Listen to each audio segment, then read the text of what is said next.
Inspector, அது edited version. அனு தனக்கு சாதகமா எடிட் பண்ணி வச்சிருக்கா. இதெல்லாம் கோர்ட்ல செல்லுபடி ஆகாது. இட்ஸ் ஓகே, அத நான் கோர்ட்ல பாத்துக்கிறேன். இவனை இப்ப அரெஸ்ட் பண்றதுக்கு எனக்கு அனு கொடுத்த வாக்கு மூலமே போதும். கான்ஸ்டபிள்ஸ் இவனை எடுத்துட்டு வாங்க.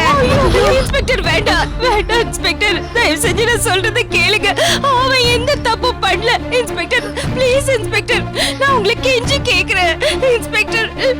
அண்ணே அண்ணே, நீங்களாவது சொல்லுங்கண்ணே. நீங்க சொன்னா கேட்பாங்க.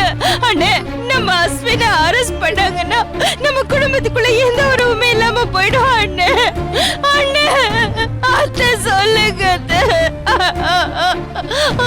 இன்ஸ்பெக்டர் இன்ஸ்பெக்டர், நான் வந்து அனு கிட்ட போய் பேசினா அவ தந்த வாக்குமூலத்தை வாபஸ் வாங்கிடுவா. நான் சொன்னா கேப்பா. Please inspector. ஹலோ மேடம், இதெல்லாம் நான் வரதுக்கு முன்னாடியே நீங்க செஞ்சிருக்கணும். இப்ப பால் என் பக்கம் வந்துருச்சு. நான் நினைச்சபடிதான் விளையாட போறேன். Got it? இன்ஸ்பெக்டர், ஒரு நிமிஷம்.